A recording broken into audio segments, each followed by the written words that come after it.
예배하는 이 시간에 주님의 부활하심을 기념하는 주님의 날을 맞아서 이 자리에 나온 우리 야성의 모든 믿음의 자녀들 한 사람 한 사람의 심령 위에 우리 아버지 하나님의 크고 놀라우신 은혜가 지금부터 영원까지 함께 하시기를 우리의 구주가 되시는 예수 그리스도의 이름으로 축원합니다. 사람은 그 누구도 혼자 살 수가 없습니다. 사람은 혼자 사는 것이 아니라 함께 어울려 살도록 지어졌습니다. 창세기에는 하나님께서 아담이 독처하는 것, 혼자 사는 것이 좋지 못하니 그를 돕는 배필을 만드셨다라고 그렇게 기록하고 있습니다. 그렇게 함께 모여 살도록 지음을 받았으니 함께 모여 사는 것이 당연하고 그렇게 살아갈 때 하나님께서 창조하신 그 뜻대로 살아가는 것이기에 혼자서는 할 수 없는 일도 쉽게 할 수 있게 되고 혼자서는 누릴 수 없는 것들도 누리게 되면서 사람이 혼자 살 때보다 모여 살 때 우리의 삶이 더욱 풍성해지고 혼자 살 때보다 우리가 더욱 행복하게 그렇게 살아갈 수 있습니다. 그런데 사람들이 모여서 살다 보면 꼭 생겨나는 것이 있습니다. 바로 정치이지요. 어떤 분들은 정치는 넌덜머리가 난다. 아이고 생각하기도 싫다. 아이고 서로 싸우고 다투고 좋은 것 하나도 없다 하는 그런 분들도 계십니다만은 결국 사람들이 모여 살다 보면 정치는 우리네 인생과는 뗄래야 뗄 수 없는 그런 관계를 가지고 있는 것입니다. 정치는 사실 바르게 다스린다. 모두가 함께 잘 사는 올바른 길을 만들어 가는 것이지만 지금 현실의 정치에는 여러 가지 문제가 있습니다. 그 여러 가지 문제가 제도적인 문제가 될 수도 있고 또는 그 속에 있는 사람들의 문제일 수도 있습니다만은 어쨌든 사람이 두 사람만 모여도 일어날 수밖에 없는 것이 바로 정치요. 또 그 정치 가운데서 누가 주도권을 잡느냐 하는 이 주도권 싸움이 일어납니다. 말로 해서 주도권 싸움이지 언제 어디서나 사람들이 모이면 누가 더 주도적인 역할을 할 것인가 하는 일은 항상 일어나는 일입니다. 사실 수많은 사람들이 어디서나 자신과 다른 이들과의 관계에서 자신이 주도권을 가지고 싶어 합니다. 바깥으로 밀려나고 싶어 하는 사람 아무도 없습니다. 자신이 모든 것을 이끌고 자신이 모든 상황을 알고 자신이 모든 것을 컨트롤 조정하고 관여하고 싶어 합니다. 거기에 중요한 일이 있으면 무조건 자신이 그것을 알아야 하고 거기에 함께 의견을 내고 그 일에 대해서 함께 결정하기를 원합니다. 그러다 보니 활동적인 삶을 사시던 분이 나이가 들어서 은퇴하게 되면 여러 가지 일에서 주도적인 역할을 할 수 없어지게 되므로 다른 이들에게 뒷방늙은이 취급한다 하며 서운해하는 일들이 자주 일어나지요. 우리의 삶에서의 주도권, 그 주도권을 누가 가지느냐 하는 것도 정말 중요하지만 더욱 중요한 것은 우리의 신앙생활에 있어서의 주도권을 누가 가지느냐 하는 것은 우리의 영원한 생명을 좌우하기 때문에 더더욱 중요한 문제입니다. 오늘 우리의 본문 말씀은 우리에게 주도권을 누가 가져야 하는지를 그리고 우리는 어떤 모습으로 신앙생활을 해야 하는지를 아주 잘 알게 해주는 구절이기도 합니다. 오늘 우리의 본문 말씀은 신약의 네 복음서에 다 기록되어 있는 놀라운 이적을 기록한 내용들 가운데 한 구절입니다. 우리가 성경을 보다 보면 공관복음서라고 해서 세 복음서에는 거의 같은 내용들로 쓰여져 있고 요한복음은 조금 다르게 쓰여져 있습니다. 그런데 요한복음에는 있고 또 다른 몇 개의 복음서에는 있고 한두 개 빠지는 것이 있는가 하면 또 어떤 복음서에는 그 기록이 있고 다른 복음서에는 기록들이 없는 그런 사건들이 있습니다.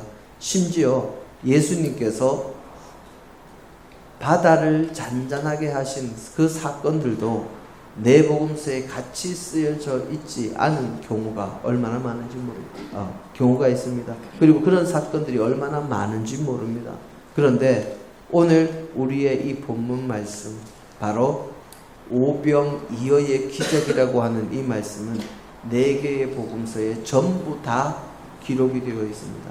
바로 이 사건이 그만큼 의미가 깊고 놀라운 사건이었음을 간접적으로 우리에게 알게 해주는 것이지요. 주님께서 12제자들을 부르시고 고향에서 배척을 당하신 이후에 갈릴리 건너편으로 건너가서 하나님 나라의 사역을 감당하실 때의 일입니다.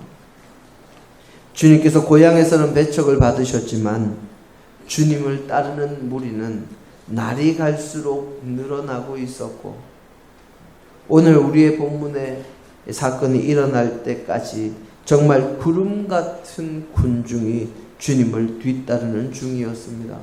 주님께서 어디로 가시든 배를 타고 그냥 도망치시듯 멀리 가셔도 사람들이 먼저 알고 그곳으로 달려와서 주님을 기다리고 있는 그런 상황이 됐습니다. 어찌 보면 이 연예인들의 열혈 팬들이 연예인이 어디로 가든지 따라다니고 그 스케줄까지도 이미 다 알고서 쫓아다니는 그런 모습과 비슷한 그런 상황입니다. 주님께서 주님을 따라온 수많은 무리들에게 말씀을 전하시다 보니 어느새 날이 저물어 갑니다. 제자들이 주님께 이렇게 권합니다. 주님, 지금 날이 저물어 가고 여기는 아무것도 없는 빈들입니다.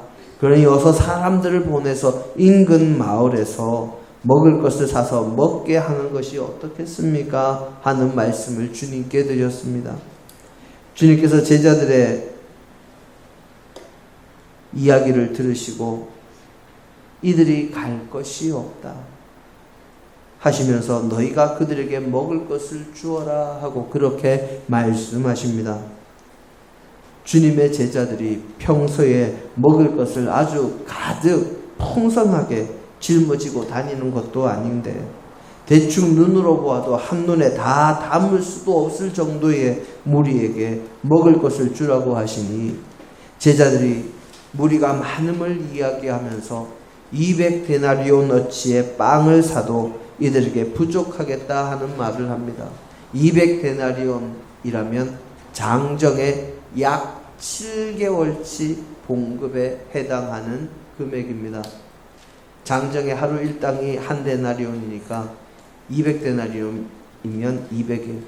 그러니까 7개월에서 조금 모자라는 정도가 되겠지요. 엄청난 금액입니다.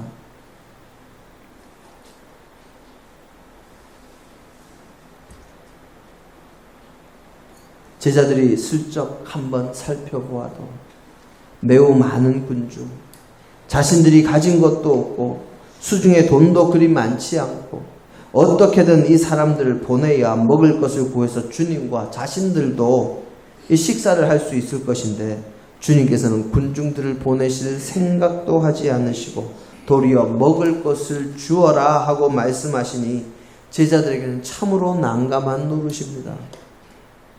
그때 시몬 베드로의 형제인 안드레가 주님 앞에 고합니다. 여기 한 소년이 있어서 보리떡 5개와 물고기 2마리를 가지고 있나이다. 거기에 이어지는 안드레의 평가는 이렇습니다. 그런데 이것이 이 많은 사람들에게 무슨 소용이 되겠습니까? 이것이 이들을 먹이는데 무슨 도움이 되겠습니까? 사람은 구름같이 많이 모여 있고 먹을 것은 겨우 소년의 도시락 하나뿐입니다. 하는 이야기지요. 안드레는 주님의 말씀을 듣고서 너희들이 먹을 것을 주어라 하는 주님의 그 말씀을 듣고서 자신들이 가진 것이나 자신들에게 이 먹을 것을 내어놓을 만한 사람이 있는지 알아보면서 당장 구할 수 있는 것이 한 소년의 도시락에 불과한 물고기 2마리와 보리떡 5개밖에 없음을 알게 됐습니다. 그래서 주님께 지금 우리가 구할 수 있는 것은 이것뿐입니다. 이것으로 이 많은 사람들에게 무슨 먹을 것을 공급할 수 있겠습니까? 그러니 어서 우리들의 이야기대로 이 사람들을 주변의 마을들로 빈들이 아닌 곳으로 보내서 각자 먹을 것을 사서 먹게 하고 날이 밝으면 다시 주님 앞에 와서 말씀을 듣도록 하는 것이 옳지 않겠습니까? 하는 말을 이 안드레가 주님께 드리고 있는 것입니다. 그렇게 불가능하다. 사람들을 보내어 각자가 먹을 것을 찾아 먹게 하자는 제자들의 말을 들으신 주님께서는 보리떡 5개와 물고기 2마리를 받으시고 제자들에게 명하십니다. 사람들을 작은 무리를 지어 앉게 하라. 제자들이 주님의 말씀을 따라서 사람들을 작은 무리로 나누어서 앉게 합니다.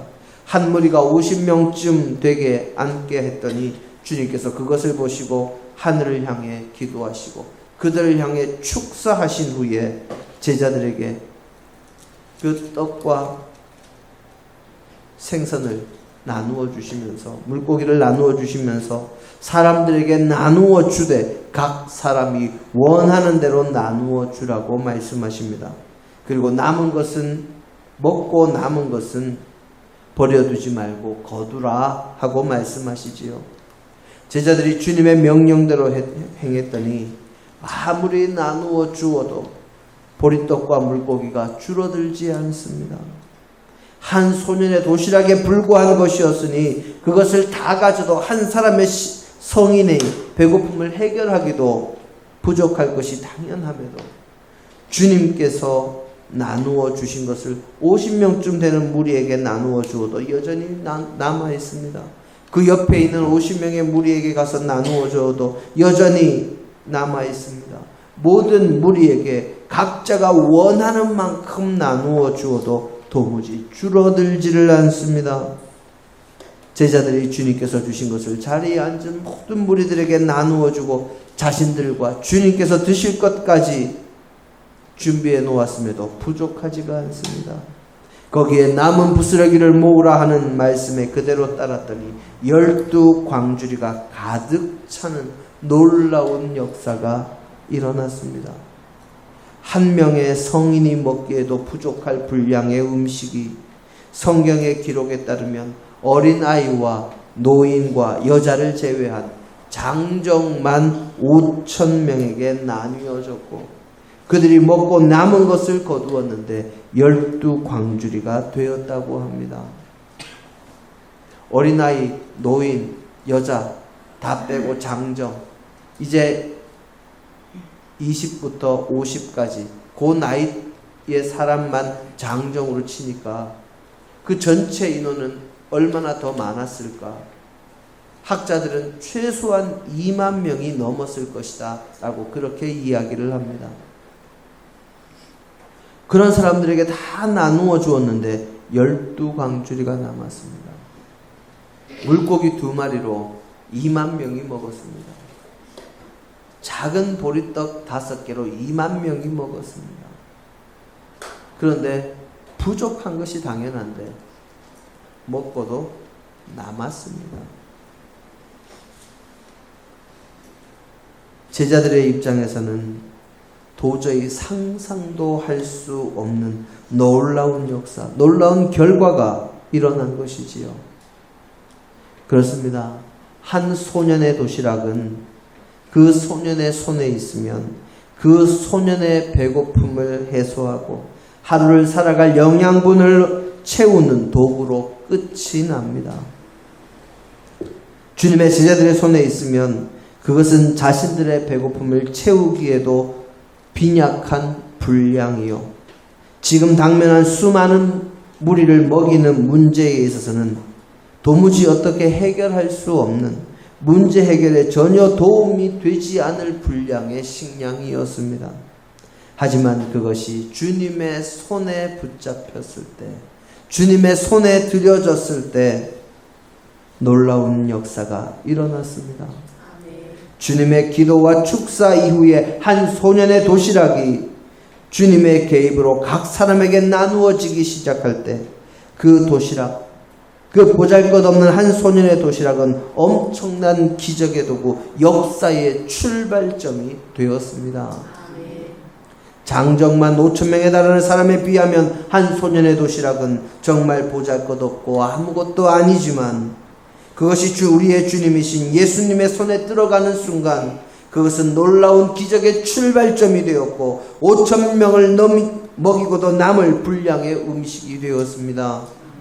주님의 손에 붙잡힌 순간 그 음식은 그 모든 문제를 해결할 도구가 되었고 모두의 배고픔을 해결할 뿐만 아니라 하나님의 영광을 드러내는 도구가 되었습니다. 장정만 5,000명이라는 그 엄청난 숫자에 비할 때 참으로 어처구니가 없을 정도로 적은 분량의 식사였지만 주님이 역사하시면, 주님의 손에 붙들리면, 주님께 맡기면 놀라운 역사가 일어나는 출발점이 되고 도구가 되는 것입니다. 중앙아메리카에 온두라스라는 나라가 있습니다. 그 나라에 촐루테카 강에 놓인 떠오르는 태양의 다리라고 불리던 다리가 하나 있습니다. 일본의 하지마 안도라는 건설 회사가 온두라스 정부의 의뢰를 받고서 지은 다리입니다. 평소에 이 촐루테카 강이 있는 지역이 엄청난 홍수와 폭풍으로 악명이 아주 높은 지역이었습니다. 그래서 다리를 지어 놓기만 하면 홍수 나고 태풍 불어서 무너지고, 다리만 지어 놓으면 홍수에 쓸려 내려가고 도무지 어떻게 할 수 없는 상황이었는데, 이 온두라스에서 일본에다가 이야기해서 정말 강하고 튼튼하게 모든 홍수와 폭풍을 이겨낼 수 있도록 그렇게 지어달라고 요청을 했습니다. 건설사는 이 지역의 기후 특성을 파악하고 지지를 열심히 조사하고 검사해서 주변의 상황을 아주 면밀하게 검토한 다음에 정말 튼튼한 다리를 짓겠다 공언을 하고 공사를 시작했습니다. 1996년부터 1998년까지 2년이 조금 넘는 시간 동안 다리의 공사는 이어졌고, 당시의 기준으로 아주 멋지고 그리고 겉으로 보기에 튼튼하게 그렇게 지어졌습니다.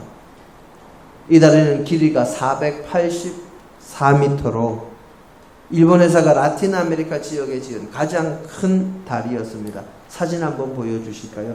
다리 밑으로 물이 흐르는. 전체를 찍지를 못해서 조금 그렇습니다만은 나름 현수교로 나름 멋지게 지어진 다리입니다.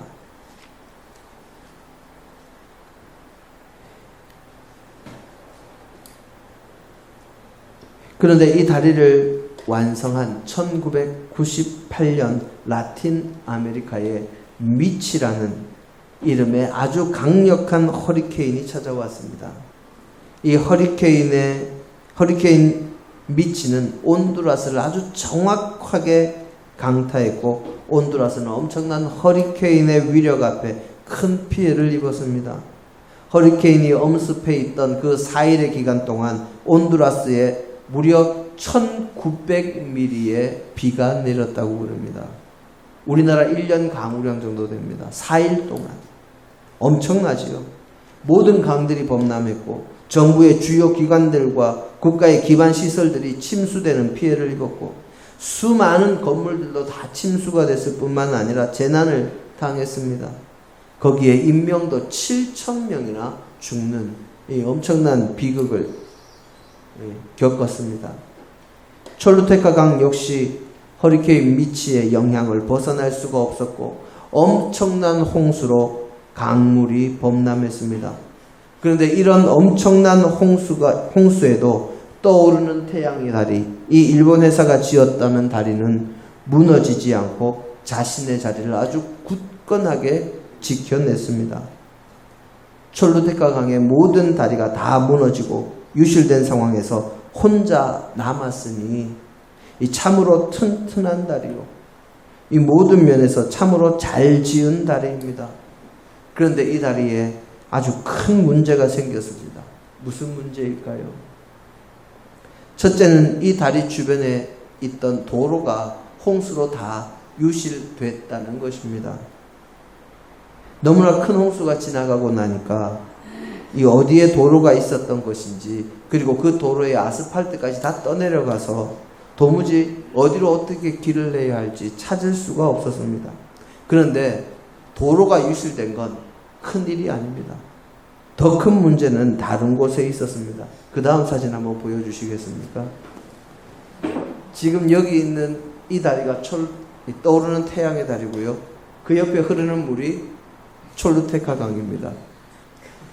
지어지자마자 태풍이 엄청나게, 허리케인이 엄청나게 불어닥치더니 물이 불어나니까 토사가 쓸려 내려오고 그것이 이쪽 저쪽으로 퇴적되면서 강줄기가 다리 밑을 흐르다가 저 옆으로 옮겨가 버린 겁니다. 다리는 튼튼하게 지어졌는데 이 다리는 아무도 건너지 않는 다리로 오히려 더 유명해졌다고 그럽니다. 이 원래 흐르던 자리에서 완전히 옆으로 이동한 강물. 그래서 이 다리는 정말 튼튼하게 지어진 것으로도 유명하지만 아무도 건너지 않는 다리. 아무리 튼튼하게, 아무리 좋게, 아무리 멋지게 지었어도 강줄기가 옆으로 바뀌고 나니까 도무지 쓸모없는 물건이 되고 말았습니다. 이제는 이 다리를 어떻게 철거해야 하나 하는 것을 고민하는 지경이 됐다고 그럽니다. 이처럼 아무리 좋은 것이라고 해도 사람의 지혜와 사람의 능력과 사람의 힘으로 한 것은 한순간에 아무것도 아닌 것으로 전락할 수 있습니다. 사람의 지혜와 사람의 능력과 사람의 힘으로 쌓아가던 그 바벨탑, 참으로 튼튼하고 크고 넓고 웅장하게 지어지던 건물이었습니다. 하지만 하나님의 개입 한 번에 완전히 쓸모없는 탑이 되었지요. 도저히 완성할 수 없는 탑이 되었지요. 그리고 온갖 혼란과 혼돈의 상징이 되었고 사람들의 교만의 상징이 되는 흉물로 전락하고 만 것이 바벨탑입니다. 폭력배의 손에 잡힌 나무 막대기는 사람을 위협하거나 사람에게 폭력을 행사하거나 사람을 다치게 하거나 죽이는 도구가 됩니다. 하지만 목자의 손에 붙잡힌 나무 막대기, 지팡이는 양떼를 아름다운 초장으로 인도하는 도구가 됩니다.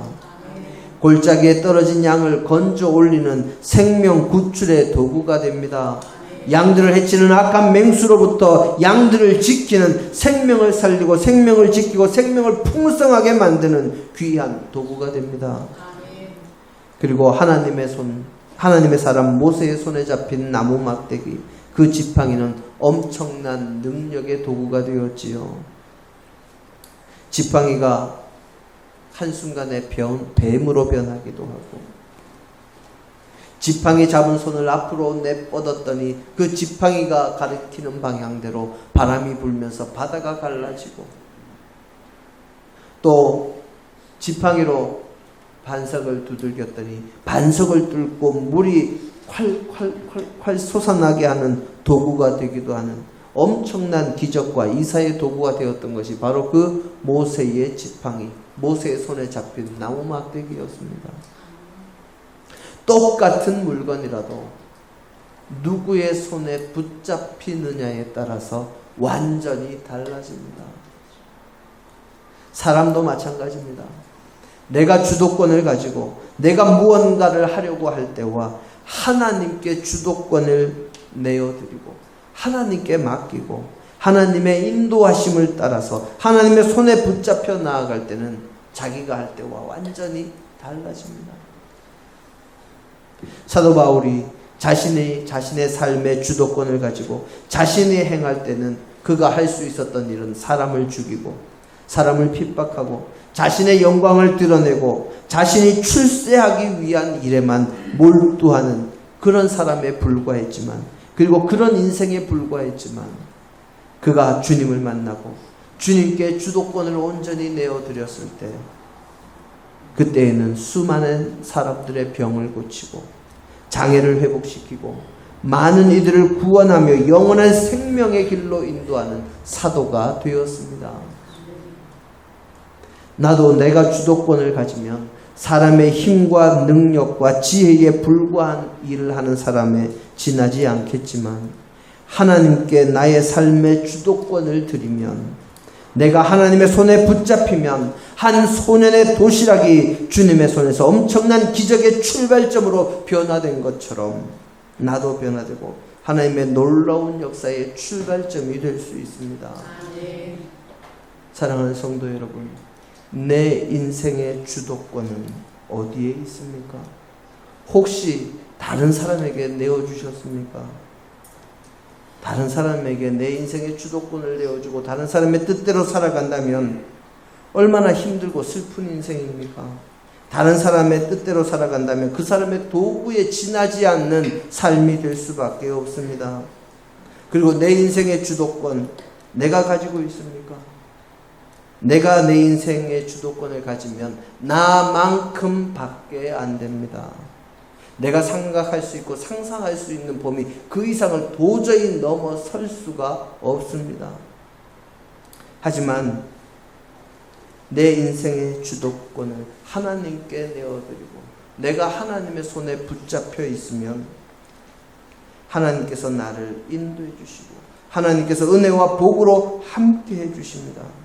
그러면 하나님의 손에 붙잡혀서 놀라운 하나님의 사람이 될 수 있고 놀라운 역사의 주인공이 될 수 있고 놀라운 기적의 출발점이 될 수 있습니다. 하나님께 내 인생의 주도권을 내어드리고 하나님의 손에 붙들려서 살아가는 우리 야송의 모든 믿음의 식구들이 다 되시기를 주님의 이름으로 축원합니다. 함께 기도하십니다.